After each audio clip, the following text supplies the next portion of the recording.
Hello mga kol, welcome back sa ating YouTube channel Surplus TV. Sa bago lang sa ating channel, huwag niyo kalimutan i-like, share, and subscribe. Click na rin yung ating notification bell para lagi updated sa ating mga susunod na video uploads kagaya ito. Ngayon mga kol, pakita natin yung ating Suzuki Every Wagon 4x2 double power slide T6E engine, 660cc, 63 horsepower. So ito yung unit natin ngayon, Samurai Edition. Yung presyo nito mga kol is 293,000 all in na po yan mga kol. Hindi pa po kasama yung delivery fee at saka shipping fee. Yung buong unit lang po yung kasama sa 293.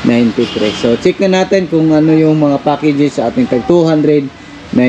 So yung kulay ng ating unit is pearl white. Ansal urethane po yung gamit natin. Meron tayong Every Wagon emblem sa ating hood. Samurai Edition grills. Ito yung Samurai Edition ng mga grills. Every Wagon headlight. Ito yung H4 signal light, din yung T10 na park light. So meron siyang fog lamp, then meron siyang body kit dito mga kol. So complete LTO registered, fully tinted, bago na din yung ating mga wiper blade. Ayan, so all power. So ibig sabihin power window, power mirror po yung ating unit. Then nare-retract din yung mirror ng ating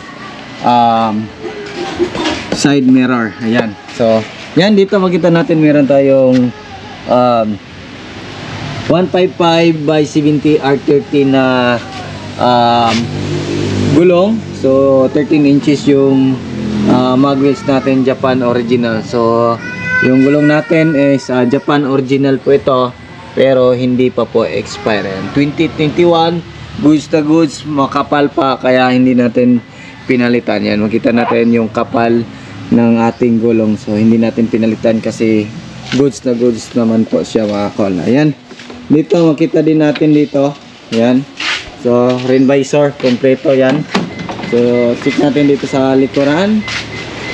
Ayan, so dito sa likuran makita natin mga kol, meron tayong spoiler original Japan. Yung back glass natin is buo po siya mga kol. Then dito yung tail light natin is nakatayo. Meron tayong chrome dito. Meron din tayong mga body kit dito sa gilid. So Every Wagon emblem, Suzuki emblem. So then dito makita natin dito mga kol is meron tayong third set na nilagay dito mga kol. Ayan, so magkabilaan po yan mga kol. Brand new yung mating natin, naka VIP yung ceiling natin.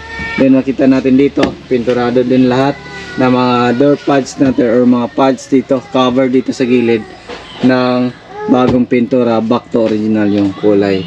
So yan yung setup natin dito sa likuran. Then check naman natin dito sa ating sliding. So makita natin yan, power slide. So meron siyang auto step.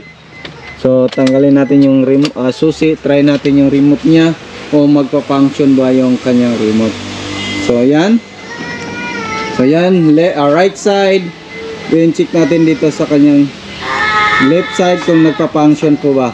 Ayan, so dito sa left side, ayan, sa function po yung power slide remote natin mga kol. Pero yung magnet ko mga kol is bonus lang po ito, kasi pagkuha namin sa supplier hindi namin ito matatry yung kanyang mga power slide na remote. So ang kagandahan sa ganitong unit mga kol, kung nabagalan kayo sa sliding or power slide, pwede natin yan i-off yung ating power slide dito.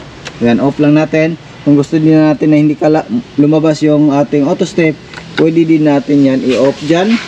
Yan yung mangyayari dyan. Yan, ayan, ganyan po yung mangyayari. Manual po yung sliding natin. Ayan, so pasok tayo dito sa loob. Makita natin brand new yung cover natin dyan. Then dito makita natin yung upuan natin is naka VIP concept. Ito makita natin meron tayong headrest, armrest, cup holder. Ayan, dito brand new yung mating natin, naka-cover ng plastic cloth dito. Then meron tayong jack, tie wrench at saka riser. Ayan, then dito makita natin brand new yung cover natin dito. Then yung power window switch natin. Ayan, so try natin. Yan, makita natin yung power window natin is functional lahat. Try natin sa likuran. Ayan, functional lahat mga kol. Ayan, so dito makita natin yung ating push on slide, headlight adjuster, fog lamp switch, power slide switch. Long press lang natin yan. Ayan, auto step switch. Ayan, So dito rin makita natin yung ating 7 inches touchscreen stereo with reverse camera. Then makita natin yung dashboard natin is back to original yung kulay ng ating dashboard mga kol. So makita natin dito hazard switch, aircon switch, overdrive switch. Ayan, functional lahat. Then dito meron tayong lagayan. Then ito is lagayan ng mga cigarette filter. Ayan, dito din cup holder, extra lagayan dito, armrest, then headrest, VIP concept yung ating upuan, yung ceiling natin VIP din. Dito rin meron tayong ceiling console, meron tayong lagayan dito, meron din dito mga kol. Ayan o. Then kompleto yung ano natin sa sun visor. Ayan, so center mirror. So yan yung ano natin. So punta na tayo sa makina. So start na natin yung makina. So ulitin ko po, automatic po ito, 4-speed automatic transmission yung ating unit. So try natin yung makina. Ayan. So naka-under na, makita natin. Yan dito is yung cold start. So patayin natin balik. Then makita natin yung H. Yan po yung indicator sa overheating, battery indicator, din oil indicator. Yung kulay green is cold start indicator, power steering indicator, check engine indicator. Yan, so yan yung makita natin, overdrive indicator. Then yung kasabay sa H na nawala, yung may padamdam na guhit doon, is yan po yung sa level ng ating brake fluid at saka yung ating parking brake indicator. Ayan, so check natin dito yung makina natin. So start natin ulit. Ayan.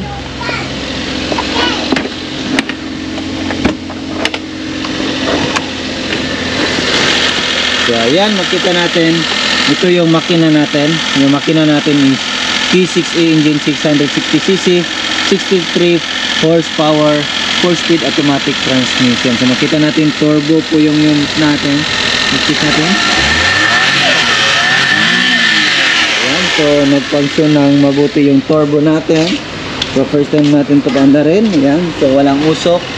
So makita natin yan, medyo high RPM pa po yan mga kol, kasi naka cold start pa po yan. Pag mawala na yan, pag mainit pa yung coolant natin sa makina, is dahan-dahan po yan bababa yung ating RPM. Ayan, so check natin sa kabilang side kung ano yung makikita natin doon. Ayan, so napakaganda yung kulay, pearl white po yung kulay natin. Ayan, so simple setup. Yung upgraded lang nito is ano, yung VIP na ceiling at saka ano, yung third set. Ayan, dito makita natin yung ating intake manifold, throttle body, yung mga sensor natin, map sensor, TPS sensor, IECB.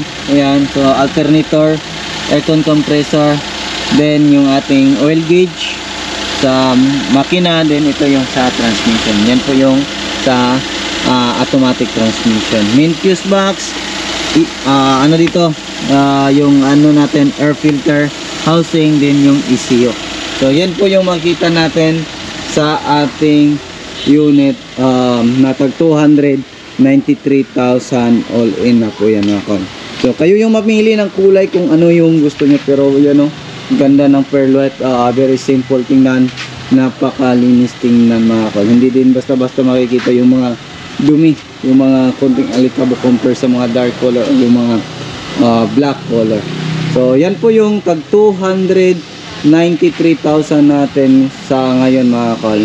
So kayo yung mamili, direct po sa inyong pangalan yung ating registration. Nunod na po tayo ng deed of sale. Kayo po yung first user dito sa Pilipinas. Yung warranty natin mga kol is makina, yung buong unit, accessories, under chassis, 1 month po yan mga kol. Aircon kasama po sa warranty. Kung ano yung mga problema, mga wiper, yung mga accessories, 1 month po yan mga kol. Kung merong problema, kami po yung magbabayad or mag-produce ng parts kung wala sa inyo. So yan lang po yung ating vlog for today mga kol. Maraming salamat po sa inyong panonood. Sa bago lang sa ating channel, don't forget to like, share, and subscribe. Then click na rin yung ating notification bell para updated kayo sa ating mga next video uploads kagaya ito. Ingat po mga kol, and bye bye. God bless po sa ating lahat.